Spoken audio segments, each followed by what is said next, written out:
하나님 말씀은 창세기 28장 10절부터 19절까지 교독하시겠습니다. 야곱이 브엘세바에서 떠나 하란으로 향하여 가더니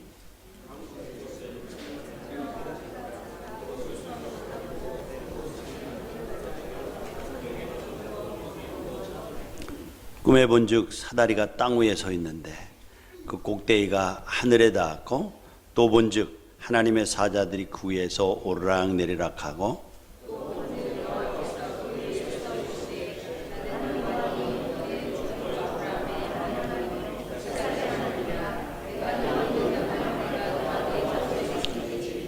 내 자손이 땅에 티끌같이 되어 내가 서쪽과 동쪽과 북쪽과 남쪽으로 퍼져나갈지며 땅의 모든 족속이 너와 내 자손으로 말미암아 복을 받으리라.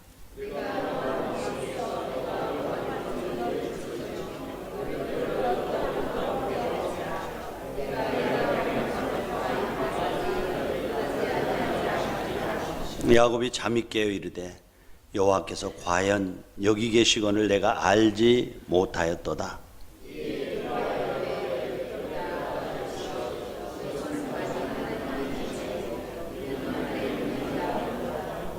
야곱이 아침에 일찍 일어나 베개로 삼았던 돌을 가져다가 기둥으로 세우고 그 위에 기름을 붓고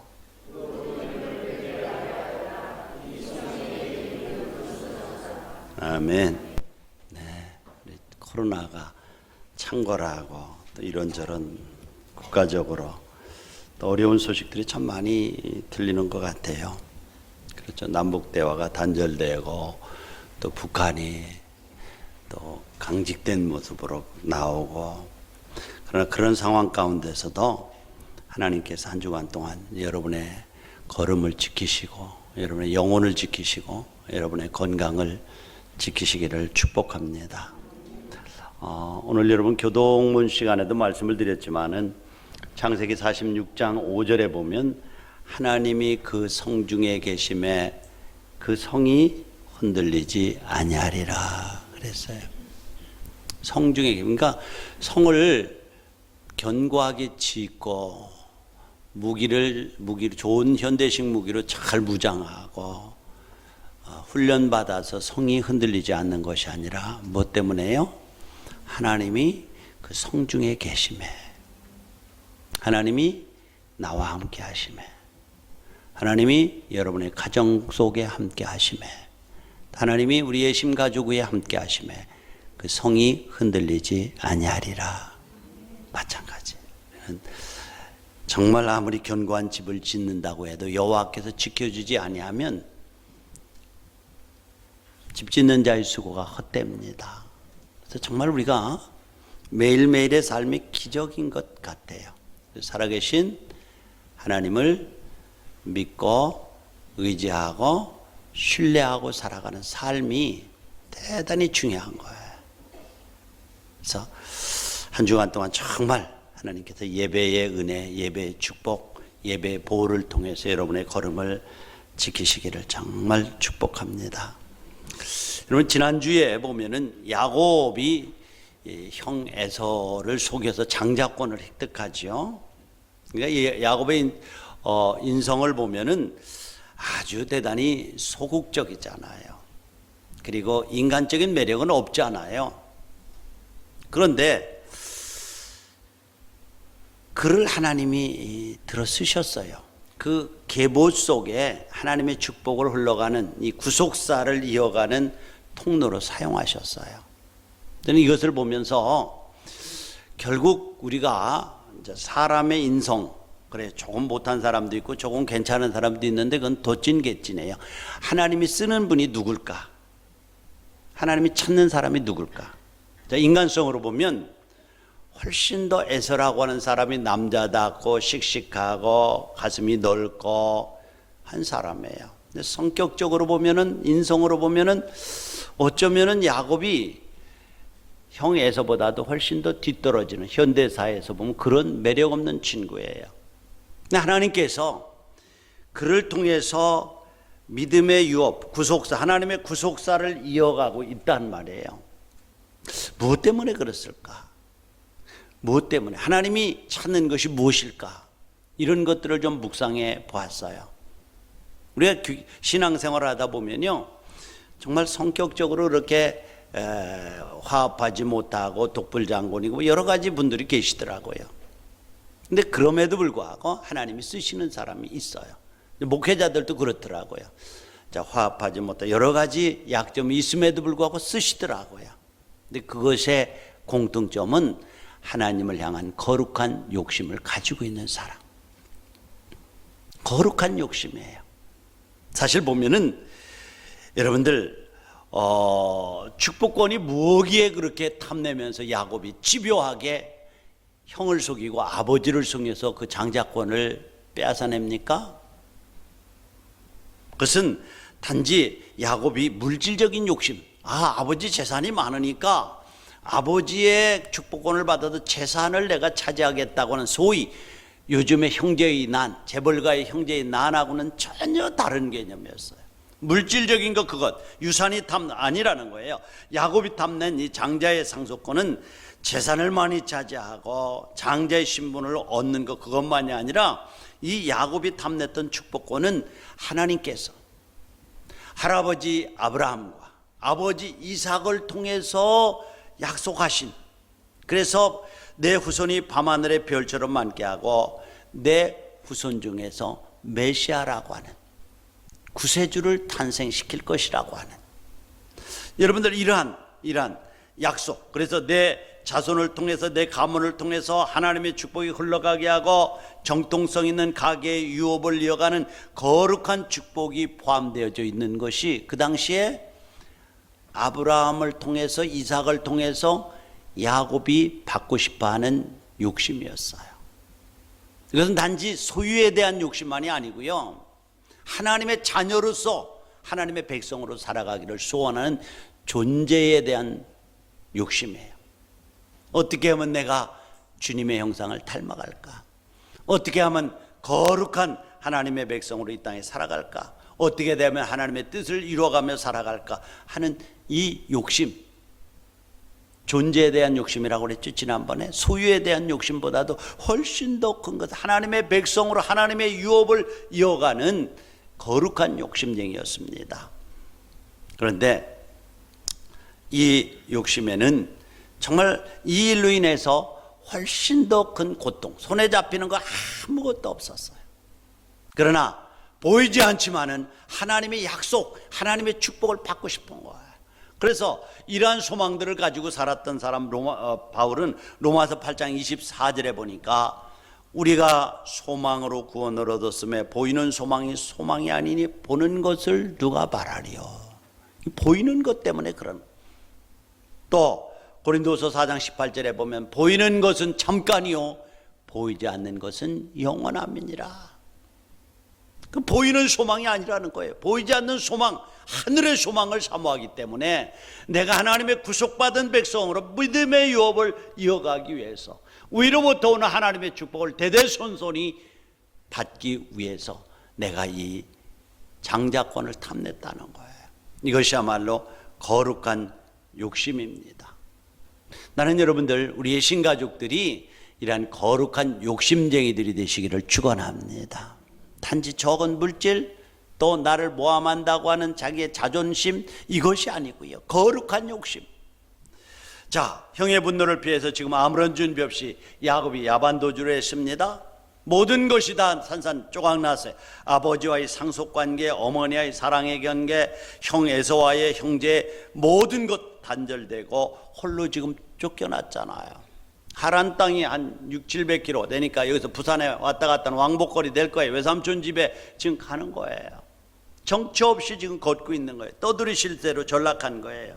한 치 앞도 안 보이는 거예요. 그러다가 너무 피곤해서 어느 들녘에서 머리를 붙이고 잠을 자죠.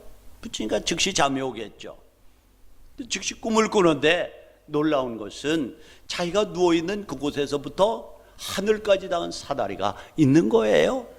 하나님의 사자들이 그 사다리에 오르락 내리락 하면서 자기를 지키고 있는 거예요. 놀라운 광경을 맛본 거예요.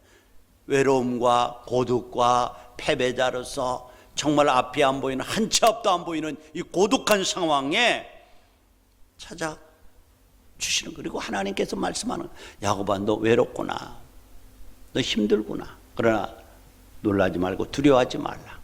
내가 너와 함께하고 너가 가는 곳에 함께 갈 거야. 너를 지킬 거야. 너를 축복할 거야. 그리고 내가 너를 반드시 이 땅에 돌아올 거야. 이렇게 약속하는 거예요. 얼마나 흥분되고 얼마나 감동됐을까요? 그러나 여러분, 한 가지 여기서 기억할 것은 아까 말씀드린 대로 야곱의 인성은 그렇게 좋은 인성이 아닙니다. 사기치고 속이고 남자답지 못하고 늘 엄마 옆에서 그냥 그런 인간이에요. 그러나 어떻게 보면은 이 에서는 대범하고 복이 넓고 남자답고 기질이 씩씩하고 얼마나 좋아요. 그러나 제가 이것을 보면서 그리스도인에게는 인간적인 성품 중요해요. 정말 중요해요. 그러나 그보다 더 중요한 것은 하나님을 향한 거룩한 욕심을 가지고 사는 거예요. 신령한 욕심을 가지고 사는 거예요. 그럴 때에 거룩한 욕심이 있어야 하나님께서 채우시고 하나님의 축복을 받을 수 있다는 거예요. 그래서 시편 107편 9절에 보니까 그가 사모하는 영혼을 만족해 하시며 줄인 영혼에게 좋은 것으로 채워 주심이로다. 사랑하는 우리 신가족 여러분들, 거룩한 사모함이 있기를 축원합니다. 거룩한 것을 사모하는 이 땅에 삶은 끝나요. 잠깐이에요. 정말 잠깐이에요. 지금까지 살아오면서 그렇게 표현할 수 있는 것밖에 다른 건 없어요. 안개 같아요. 그래서 이미 그렇게 살아간 사람들이 너희 생명이 무엇이냐, 너희는 잠깐 보이다가 없어지는 안개라고 그랬어요. 그리고 보이는 것이 소망이 아니라 보이지 않는 소망이 하늘에 있다라고 말씀을 하고 있어요. 거룩한 욕심, 육적인 욕심은 금방 지나가요. 50세 동갑남의 부부가 결혼 기념일을 맞이했습니다. 천사가 나타나서 부부가 행복하게 사는 것이 보기 좋아서 소원 하나씩을 들어주기로 했어요. 아내는 남편과 같이 세계 일주하고 싶어요라고 소원을 말했습니다. 천사가 즉시 비행기표 2장을 주면서 힘든 삶을 사느라고 고생했으니까 참 이렇게 세계 여행을 하면서 좋은 것 보고 좀 충전시키라고 재충전을 격려해 주었습니다. 그런데 남편 순서가 왔어요. 가만히 생각하더니 머뭇거리더니 천사를 끌고 구석진 곳으로 데리고 가서 귀에 대고 소곤소곤 모석닥석 얘기를 합니다. 그 내용은즉슨 이래요. 저는 저보다 20살쯤 연하의 마누라를 한번 데리고 살았으면 좋겠습니다. 그러니까 50살이니까 20살, 한 30세죠? 30세 된 부인하고 살았으면 좋겠습니다. 천사가 빙그레 웃으면서 그래, 그것이 소원이라면 못해줄 것 없지 하고 30세쯤 되는 예쁜 여자를 아내로 주었다고 그래요. 어떻게 됐을까요? 남편은 그 젊은 여자를 섬기느라고 나이는 젊은데 갑작시 늙어서 80세가 되고 말았다라고 그래요. 우스운 얘기입니다만은 보이는 것은 잠깐입니다.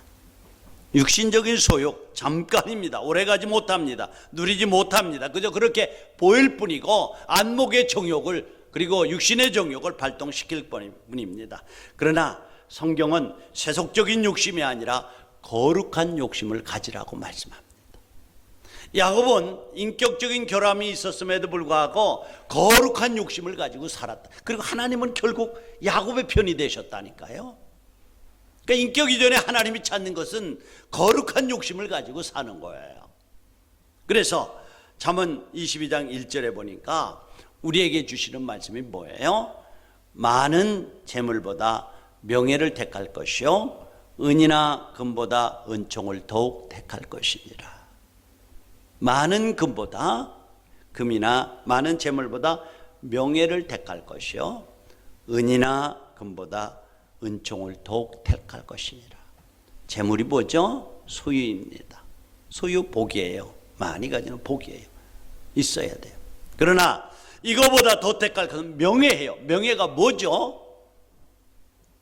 그 사람 참 부자인데 형편없어 하는 것이 아니라 가난해도 좀 부족해도 정말 인격이 훌륭해. 그 사람 댐댐이가 됐어. 그래서 그 사람 참 귀해. 명예예요. 그럼 명예를 위해서 목숨을 바치는 거 아니겠어요? 나라를 위해서. 명예로운 죽음이에요.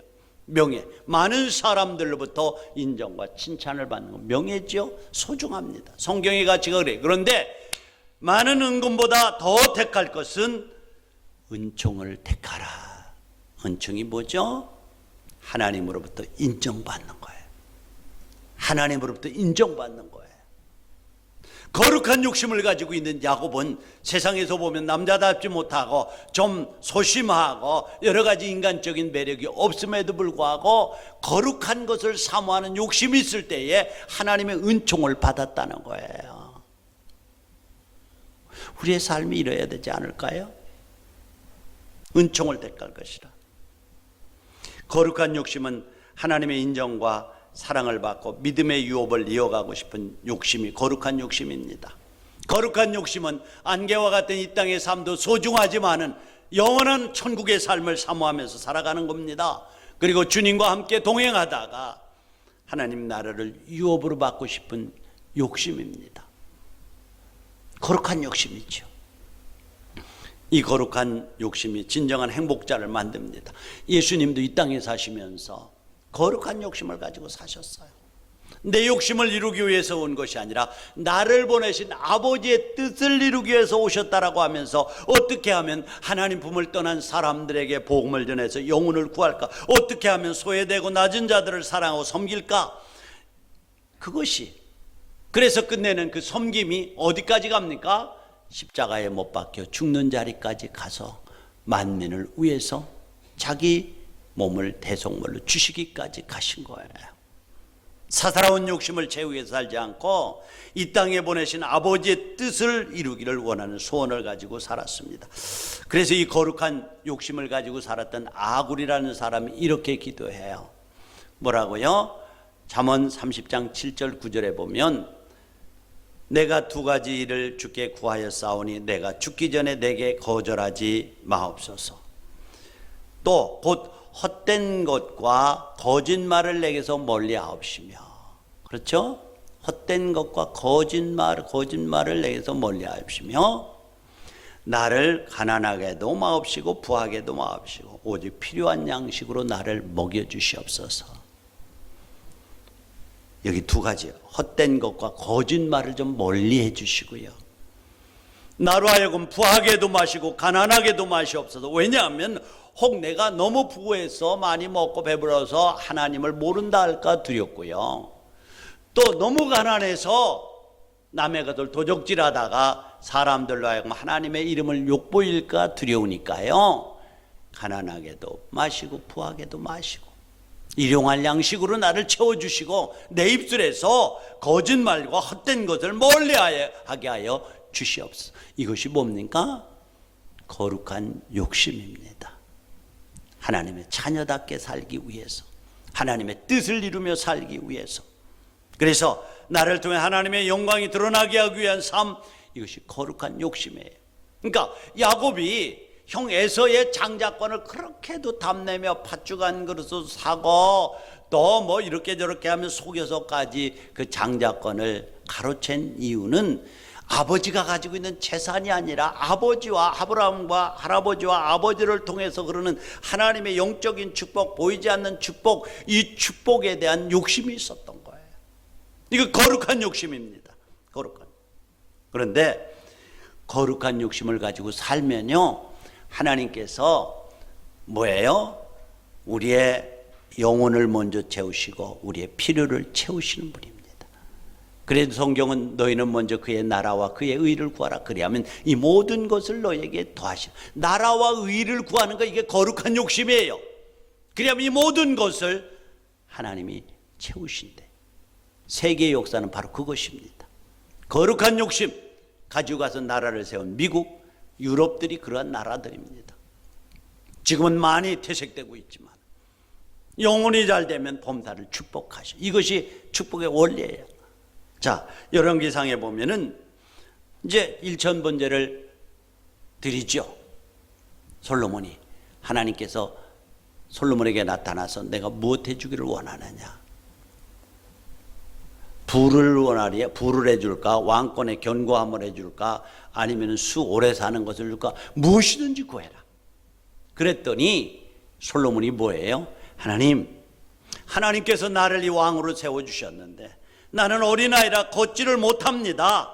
그러니까 백성들의 말을 들으면서 선악을 분별하는 지혜를 나에게 허락해 주시옵소서. 뭐죠? 거룩한 욕심이에요.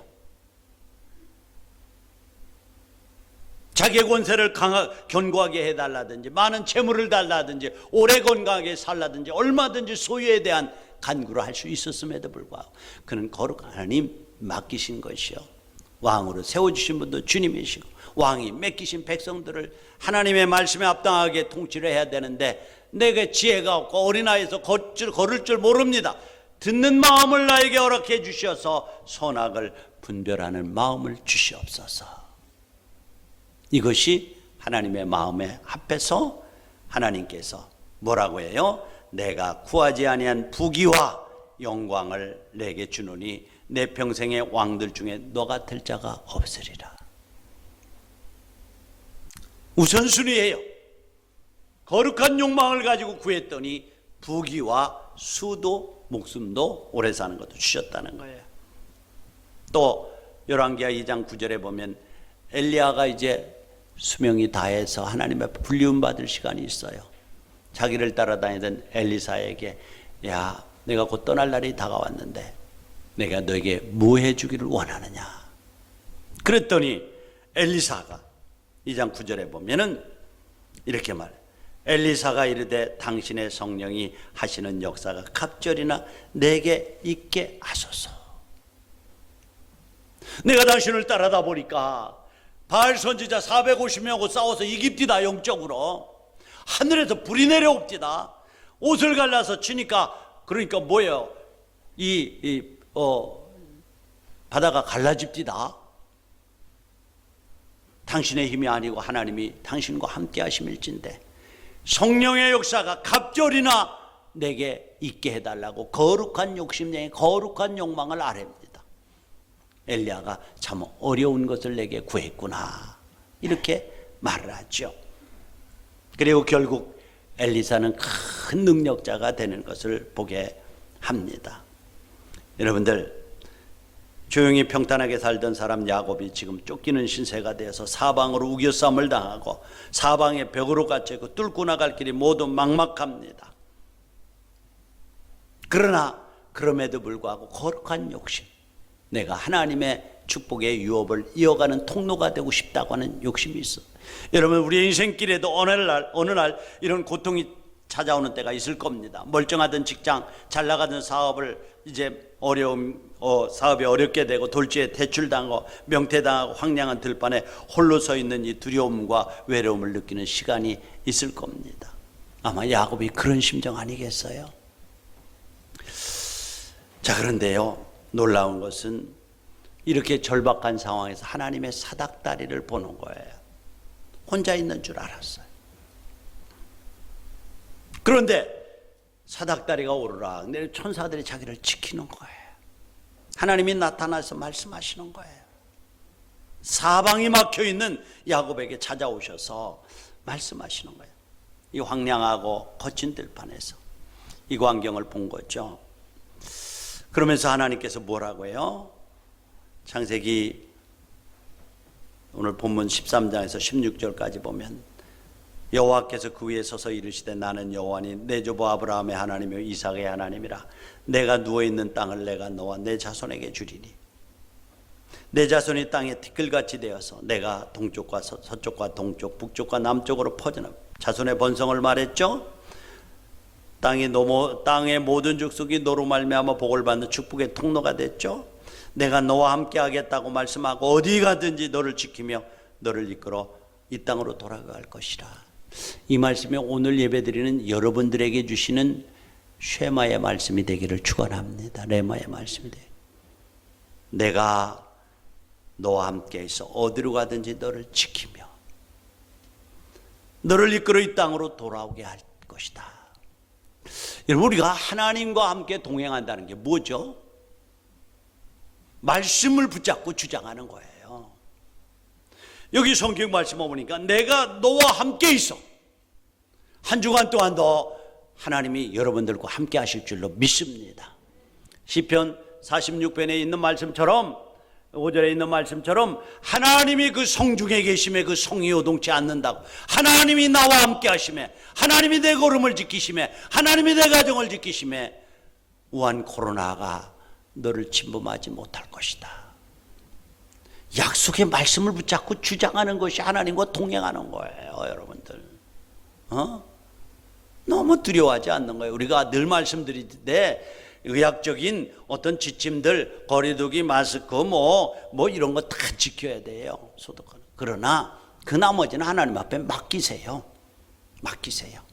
우리는 살아가는 모든 과정 속에 스치는 모든 사람들 속에 이제 이러한 코로나에 감염될 위기가 노출되어 있는 사람이에요. 그러나 그 나머지는 하나님이 소관해요. 하나님 맡겨버리세요. 그 말씀으로 하나님이 성중에 계심에 성이 요동치 아니하리라. 오늘 말씀처럼 하나님이 야곱에게 하셨던 말씀, 내가 너와 함께 있어. 그래, 하나님 나와 함께 하실 줄 믿습니다. 내가 어디로 가든지 너를 지키면 하나님 나를 지킬 줄로 믿습니다. 돌아오게 하겠다. 이 약속의 말씀을요, 믿음으로 바꿔 선포하면서 나가는 것이 믿음입니다. 그러면 이 믿음이 역사를 나타내는 거예요. 이 믿음이 살아 움직이는 거예요, 말씀이. 근데 관념이 아니요, 종교 생활이 아니요, 기독교 생활이 아니요, 이거를 가지고 구체적으로 내 말씀으로 바꿔 주장하고 나가면요, 말씀이 역사하고 담대해집니다. 담대해져요. 너무너무 두려워서 하는 사람은요, 쫓아가더라고요, 쫓아가. 그래서 성경은 끊임없이 너희는 마귀를 대적하라, 그래야만 피하리라라고 했어요. 어떻게 대적해요? 우리의 완력으로요, 우리의 지식으로요, 안 된다니까요. 우리와 함께 하시는 하나님으로 말미암아 넉넉히 이기는 이김이 이 말씀 가운데, 주님이 함께 하신 가운데 있는 줄로 믿습니다. 이게 믿음이에요, 믿음. 그래서 이 야곱이 들은 하나님의 음성은 할아버지 아브라함과 아버지 이삭에게 들려줬던 그 말씀, 그 축복 그대로예요. 얼마나 야곱이 흥분됐을까요? 얼마나 담대했을까요? 그리고 이 경험을 통해서 야곱은 하나님을 좀 더 깊이 알게 돼요. 저는 믿음이 이거라고요. 하나님의 말씀이 있어요. 말씀을 내 말씀으로 붙잡아요. 내 말을 믿고 주장하며 선포하며 나가요. 그리고 그 현장에 말씀의 역사가 나타나기 시작해요. 아, 하나님은 이런 하나님이로구나, 정말 살아계신 하나님이로구나 하는 것을 이 체험을 통해서 하나님을 더 깊이 알아가는 거예요. 그래서 너희는 맛보아야 한다라고 하는 것은 체험적으로 알라고 하는 말씀이에요. 관념적이 아니에요, 체험적입니다. 그래서 그의 생애를 보면은 일평생 동안 이때 있던 감동, 이때 만났던 하나님, 이때 약속했던 약속, 이 약속을 가지고 어떤 일이 있어도 좌절하지 않고 믿음으로 승리하는 모습을 보게 됩니다. 나는 여러분들에게 이 축복이 있기를 축원합니다. 큰 교훈. 이 경험을 통해서 야곱이 말이죠, 깨달은 교훈이 있어요. 아, 하나님은 어떤 한 곳에 갇혀 있는 하나님만이 아니라 편재하시는 하나님이시로구나. 어디로 가든지 내가 함께하고 너를 지키겠다고 하시는 하나님. 아, 함께 하시는 하나님을 경험한 거예요. 하나님과 인격적인 만남을 통해서 믿음의 지경이 넓어지는 거예요. 자, 지금까지는요, 야곱이 가졌던 하나님과는요, 뭐였어요? 하나님은 성전에만 계신 줄 알았어요. 여기 16절에 보면 야곱이 잠에서 잠이 깨어 이르되 여호와께서 과연 여기 계시거늘 내가 알지 못했다. 지금까지 그들이 가지고 있던 신관이 뭔지 아세요? 하나님은요, 어디에 계셔요? 성전에만 계시고 히브리인의 가나안 땅에만 갇혀 계신 하나님으로 착각했어요. 대부분의 신관이 그랬어요. 그래서 요나가요, 니느웨에 가서 하나님의 복음을 전하라고 했을 때에 아, 니느웨는 가기 싫어요 하고 하나님이 없는 곳으로 피신해 가신 것이 어디죠? 그렇죠, 다시스라고 하는 곳으로 가기 위해서 요바로 내려가서 가잖아요.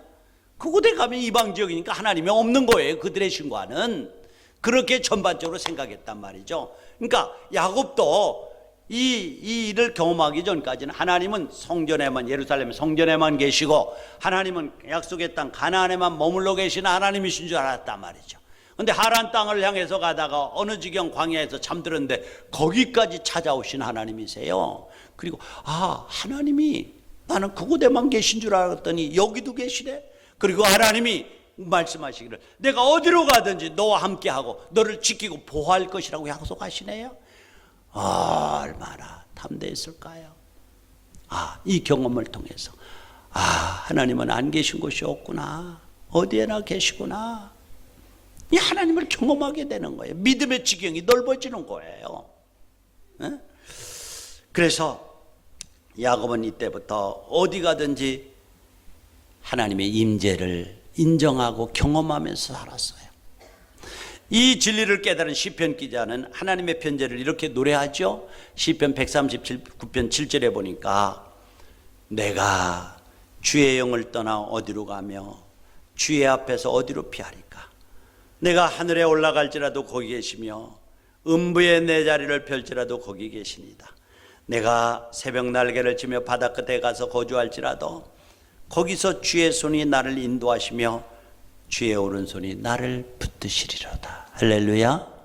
하나님은 여러분의 침상에도 계시고 여러분들이 가는 어느 곳에다 함께 하시는 하나님. 그 하나님은 오늘 내가 너와 함께하고 너를 지켜 보호하리라고 하는 이 약속, 이 말씀 하나만 이 아침에 붙잡아도 여러분 승리자가 될 줄로 믿습니다. 하나님과 함께 동행한다고 하는 하나님의 약속을 붙잡는 하나님의 말씀이 곧 하나님 로고스예요.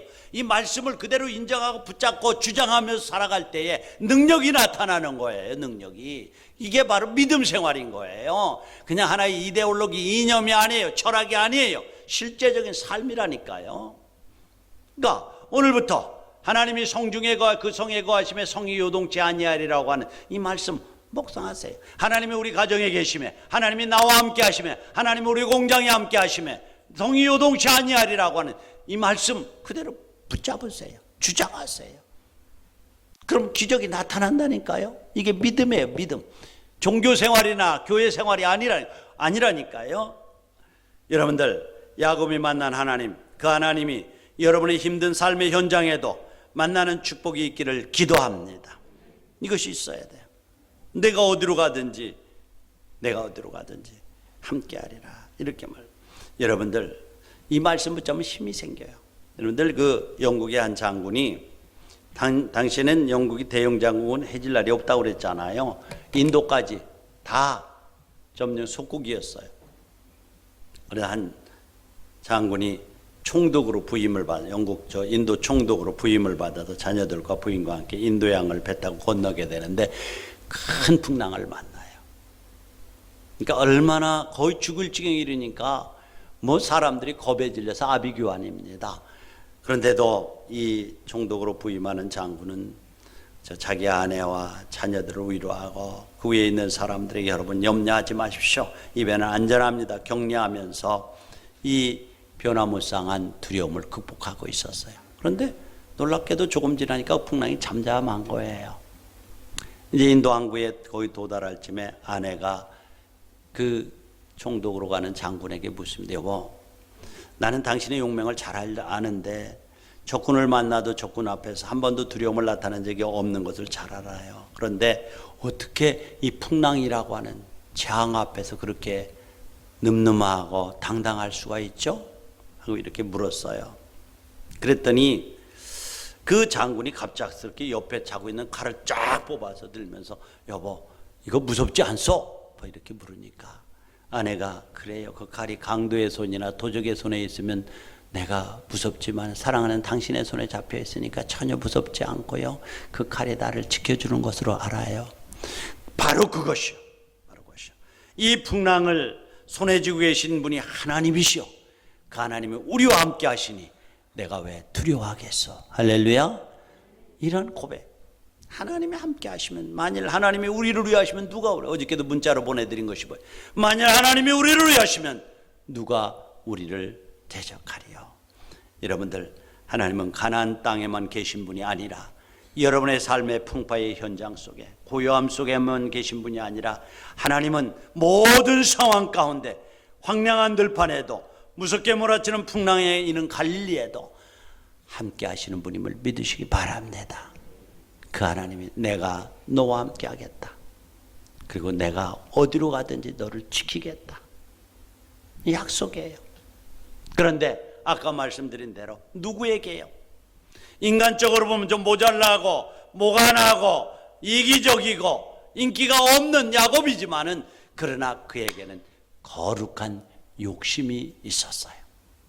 하나님은 거룩한 욕심을 가지고 있는 사람을 들어 쓰신다니까요.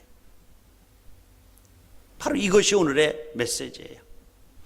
저와 여러분들이 모든 사람들에게 배척당하고 비웃음이 되고 그런 순간에도 나를 버리지 않는데요. 내가 나를 실패했다고 좌절하고 실망하지만은 그러나 버리지 않는데요. 여러분들 성경에 보면 이렇게 말해요. 저는 죽는 게 낫다고 하소연하면서 우울증과 침체의 늪에 빠져있던 엘리야를 주님이 찾아가셔서 위로하시고 이렇게 세우시죠. 예수님이 십자가에 달려 죽으시는 모습을 보고 야 이제 다 들렸다라고 하면서 갈릴리 호숫가로 고기 잡으는 베드로를 찾아와서 위로하시고 힘을 넣어주시지요.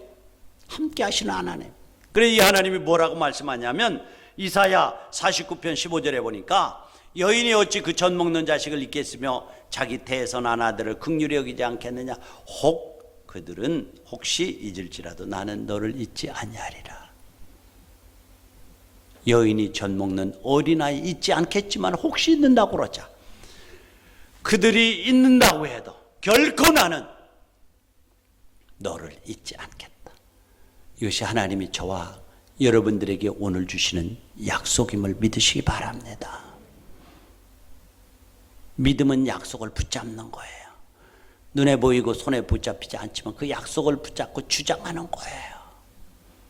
주님의 이름으로 선포하고 순종하며 나가는 삶이에요. 바로 그 삶의 현장에 기적이 나타나고 그 삶의 현장에 그 고백과 선포의 현장에 치유가 나타나고 역사가 나타난 줄로 믿습니다. 거룩한 욕심이에요. 거룩한 욕심. 사람들에게 인정받지 못해도 괜찮아요. 하나님이 거룩한 욕심을 인정해요. 바울이 그런 사람이에요. 율법주의자로 가말리엘의 문화에서 국회의원으로 세상이 부러울 것이 없는 높은 지식을 가지고 살던 사람 아니었어요? 근데 다메섹 도상에서 예수를 만나고 180도 달라져서 미쳤어요. 미쳤어 예수에. 그러니까 그가 잡혀가지고 베스도라고 하는 총독에게 가서 재판을 받습니다. 베스도가 이 바울이라는 사람이 변명하는 변명을 들으니까 미쳤어요. 그래서 사도행전 26장 24절 이하에 보면은 베스도가 크게 소리내어 이르되 바울아 내가 미쳤도다. 내 많은 학문이 너를 미치게 했다. 너 어떻게 그렇게 미쳐도 그렇게 미쳤냐? 근데 바울이 뭐라고 하는지 아세요? 25절에 보면 바울이 이르되 베스도가 가요 내가 미친 것이 아니요 참되고 온전한 말을 하나이다. 바울이 이르되 말이 적으나 많으나 당신뿐만 아니라 오늘 내 말을 듣는 모든 사람도 다 결박된 것 외에는 나와 같이 되기를 원합니다. 대단하죠? 나 지금 묶여서 당신에게 재판받으러 왔어요. 당신이 볼 때는 많은 지식이 미쳤다고 는 나는 미친 것이 아니라 참말을 하는데요. 말이 적으나 많으나 내가 묶여서 당신의 심판대 앞에 선 것 외에는 당신과 함께 모인 모든 사람들이 나와 같기를 원합니다. 예수 만나서 그분에게 미치기를 원합니다. 그렇게 말하는 거룩한. 그래서 그 다음부터는요 바울은요 다른 사람들이 뭐라고 해도 그것에 그렇게 좌우되지를 않았어요. 흔들리질 않았어요. 사람들이 뭐라고 판단하든. 그리고 고린도전서 4장 4절에 보니까 내가 자책할 아무것도 깨닫지 못하나 이로 말미암아 의롭다함을 얻지 못한다. 그러니까 내가 사람들에게 또는 비난받을 만한 일을 한 것이 없다.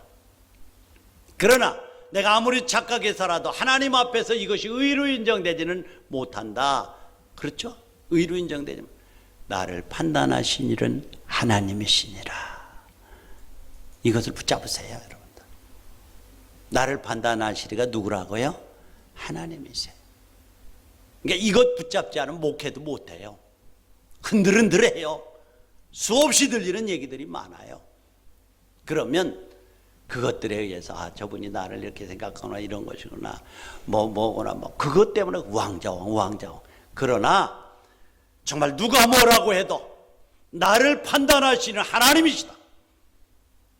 이거예요. 또 하나님께서 내가 너와 함께하고 너의 걸음을 지금부터 지키리라고 약속하신 약속의 말씀을 붙잡는 거예요. 이 말씀을 붙잡으면 담대해지거든요. 사람들의 말이 그렇게 흔들리지 않아요. 그래서 바울은 이 주님을 만난 다음에 누가 뭐라고 해도 사람이 어떻게 판단해도 오직 하나님이 진정한 판단자이고 그분에게 영광이 돌아가기를 원하는 거룩한 욕심쟁이로 살았습니다. 요약합니다, 여러분들. 야곱은 인간적으로 볼 때 그렇게 좀 인성이 좋은 사람은 아니에요. 그러나 거룩한 욕심, 소유에 대한 욕심이 아니라 내가 하나님의 백성으로 하나님의 축복을 흘러보내는 통로로서의 삶, 아브라함과 이삭에게 주었던 그 축복, 이 축복을 흘러보내는, 그리고 그의 후손들 속에서 메시아가 나오게 하겠다고 하는 하나님의 약속이 거룩한 약속을 붙잡고 소원한 거예요. 그럴 때 하나님께서 그 얄팍한 성품에도 불구하고 궁극적으로 야곱의 손을 들어서 축복을 흘러보내는 통로가 되게 하셨습니다. 그리고 하나님께서 내가 너와 함께하고 너의 걸음을 지키겠다고 약속하셨습니다. 나는 우리 예심의 가족들이 다른 부분에 조금 모자라도 거룩한 욕심쟁이들이 되시기를 축원합니다. 어떻게 되면 나를 또 하나님의 영광이 드러날까? 우리의 후손들을 통해서 믿음의 계보를 흘러보낼 것인가? 나를 통해서 복음 전하는 하나님의 일꾼으로서의 삶을 살 것인가?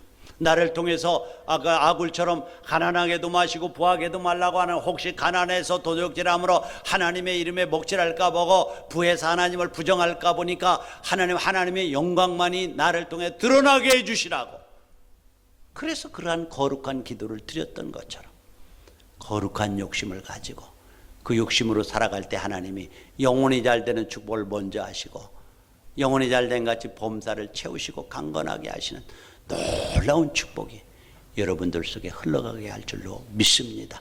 이러한 축복이 함께하기를 기도합니다. 우리 다 같이 눈을 감으시고요. 여러분들, 에서는 인간적인 매력이 넘쳤지만 영적인 것, 거룩한 것에 아무런 관심과 욕심이 없었습니다.